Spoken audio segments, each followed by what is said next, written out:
Let's talk about a spy who was all about the hard truth, not some comfortable myth.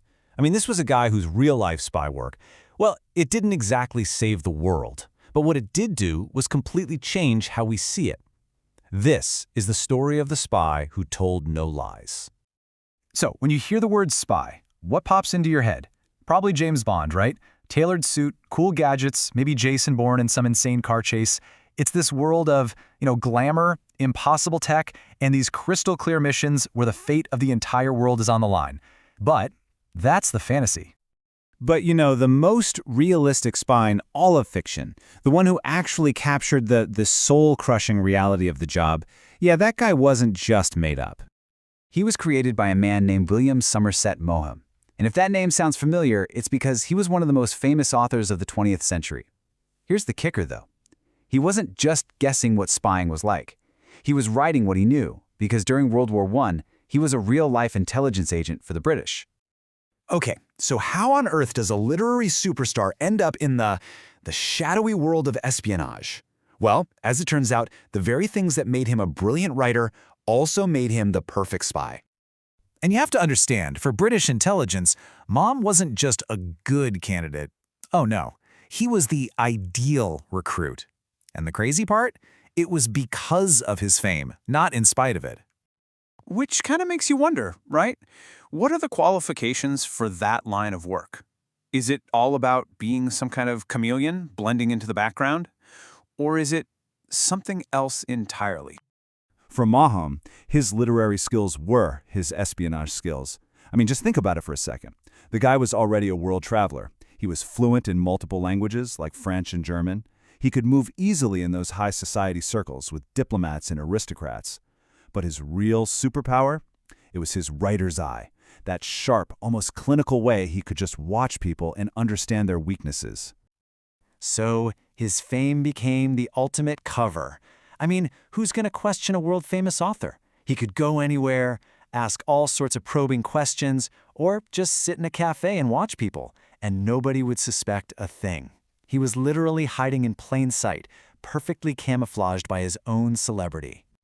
And so, yeah, in 1915, he gets quietly brought into the fold by this group called MI1C. Now, that's the organization that would eventually become the famous MI6 that we all know from movies and history books. And get this, he wasn't trained in, weapons or secret codes. His job was way more subtle than that. His first big assignment sends him to Geneva, and it's right there, in Switzerland, that any romantic ideas he might have had about being a spy just get completely and utterly shattered. I want you to picture Switzerland during World War I. It wasn't a battlefield, no, but it was this incredibly tense, paranoid waiting room. It was just crawling with German agents, Russian revolutionaries, political exiles, double agents, you name it. Basically, everyone was lying, and everyone just assumed that everyone else was lying too. What a mess. And this is where you see that huge gap between the myth and the reality. The spy world is supposed to be about gadgets and car chases, right? Maugham's reality was just waiting and listening. Fiction promised these clear-cut villains, but all he found were these messy moral compromises. And instead of saving the world, he spent most of his time filing paperwork. Yeah, paperwork. This whole experience really hammered home a core part of his worldview. Espionage wasn't some grand game of heroes and villains. Nope. It was a grim business where people were just forced to choose between bad and often much, much worse options. So this grim education, it basically prepared him for his next and probably most infamous mission, a super high-stakes gamble right in the heart of a collapsing empire. Okay, so it's 1917, and he gets sent to Petrograd, Russia. His objective? It sounds like something straight out of a movie. Keep Russia in the war against Germany. Just one problem, the reality on the ground made this goal, well, almost laughably impossible. I mean, just look at this timeline. It shows you exactly how impossible his mission was. The Tsar was already gone. The government that replaced him was just crumbling. So by the time Maugham even shows up in August, the situation is completely hopeless. The army is falling apart, people are starving, and the Bolsheviks are promising peace, bread, and land, which is pretty much all anyone wanted to hear. He wasn't sent to stop a tidal wave, he was sent to try and reason with one that had already crashed ashore. Maugham himself summed it all up with this brutal, unflinching honesty that would pretty much define his writing on the subject. No excuses, no trying to explain it away. I went to Russia to keep Russia in the war. I failed. Just the simple, stark fact of his failure. But here's the great irony in all of this. His failure as a spy, his complete inability to change the course of history, that became the very thing that let him make his most lasting contribution. See, spying didn't teach him that people were evil. Not at all. It taught him that they were ordinary. He saw that history wasn't this grand clash of ideologies.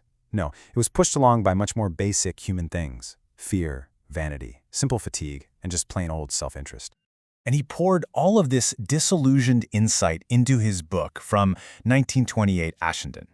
And this book, it was a quiet revolution. For the first time, it showed spying not as some grand adventure, but as a job. An awkward, boring, and ethically murky job. The main character, Ashendon, he doesn't feel important. He doesn't enjoy his work. A lot of the time, he doesn't even really understand the full consequences of what he's doing. In a way, decades before James Bond was even a thing, Maugham had already created the perfect anti-Bond. So, in the grand scheme of things, Maugham the spy, he didn't accomplish much. His missions failed. He didn't change the outcome of the First World War one bit. But Maugham the artist? Oh, that changed everything. His failure gave him the perspective he needed to write the truth. He basically created the modern psychological spy novel, and he influenced generations of writers who came after him, from John le Carré all the way to, Ian Fleming himself. And that leaves us with one last thought. Maugham never pretended to be a hero. He just showed us the quiet, compromised, and deeply human reality of it all, which really makes you wonder, in a world that absolutely loves its myths, is just telling the unvarnished truth the most radical, subversive act there is?